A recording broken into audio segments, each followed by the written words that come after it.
दोस्तों एससीओ के foreign ministers के मीटिंग के साइडलाइन में इंडिया और चाइना के फॉरेन मिनिस्टर्स की मीटिंग हुई, जो कि पहले से ही तय थी। इस थर्सडे की रात को दोनों मिनिस्टर्स ने मीटिंग की, जो कि 2.5 घंटे तक चली। और इस मीटिंग के बाद दोनों पक्षों ने माना कि इंडिया चाइना का बॉर्डर टेंशन किसी भी देश के लिए फायदेमंद नहीं है और हमें इसमें डिसएंगेजमेंट करनी चाहिए। और मीटिंग के बाद दोनों मिनिस्टर्स ने ज्वाइंट स्टेटमेंट दिया, जिसमें उन्होंने इस स्टैंड ऑफ, जो कि पिछले कुछ दिनों से वर्स्ट कंडीशन में चला गया है, उसे 5 पॉइंट अप्रोच से रिजोल्व करने की बात की। अब दोस्तों यहाँ पे सवाल यह आता है कि 5 पॉइंट अप्रोच था क्या? तो दोस्तों इसमें बताया गया है कि हम अपने डिफरेंसेस को डिस्प्यूट में कन्वर्ट नहीं होने देंगे। दूसरा है डायलॉग के द्वारा दोनों कंट्रीज अपने सोल्जर्स को पुल बैक करेंगे। तीसरा है दोनों कंट्रीज अपने बीच हुए एग्रीमेंट्स को फॉलो करेंगे और बॉर्डर्स पे पीस मेंटेन करेंगे। दोस्तों देखिए, इंडिया चाइना बॉर्डर पे पिछले कई दशकों से ना तो गोलियां चली थी, ना ही हैवी आर्टिलरी जैसे कि टैंक्स डिप्लॉय हुए थे, जो कि आज हो रहा है। और इंडिया चाइना के बीच जो एग्रीमेंट हुए हैं उसमें लिखा गया है कि दोनों कंट्रीज बॉर्डर पे फायरिंग नहीं करेगी और हैवी आर्टिलरी भी डिप्लॉय नहीं करेगी।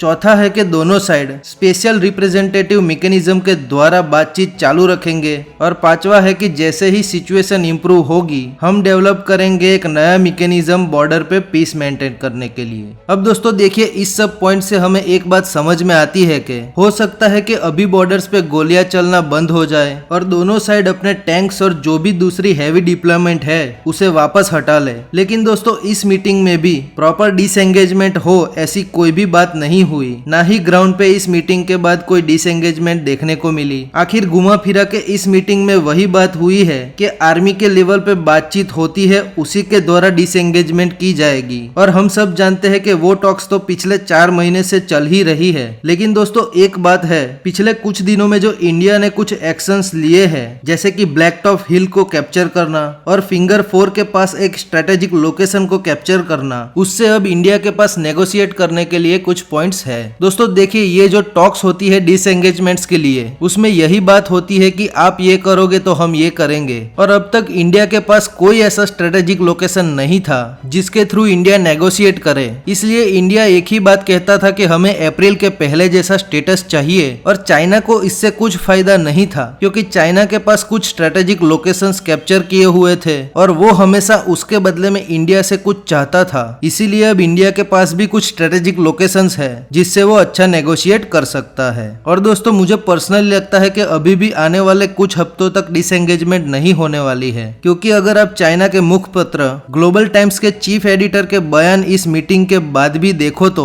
वो बात कर रहे हैं इंडिया पे प्रेशर बनाने का। और उनका कहना है कि इंडिया की आर्मी विंटर में टिक नहीं पाएगी। लेकिन दोस्तों इंडिया की आर्मी सियाचिन पे रहती है, तो उसके लिए लद्दाख तो कुछ भी नहीं है। और इंडियन आर्मी के पास अभी तक तो कुछ भी नेगोशिएट करने के लिए नहीं था, फिर भी वो पीछे नहीं हटी। और अब तो इंडिया के पास नेगोशिएट करने के लिए कुछ लोकेशंस है, तो इंडिया जब तक अप्रैल से पहले का स्टेटस ना हो जाए तब तक पीछे नहीं हटने वाला। तो दोस्तों आप इसके बारे में क्या सोचते हैं मुझे कमेंट्स में बताना जरूर। अगर आपको वीडियो पसंद आया तो वीडियो को लाइक कर दीजिए, शेयर कर दीजिए, चैनल को सब्सक्राइब करना मत भूलिएगा। Thanks for watching.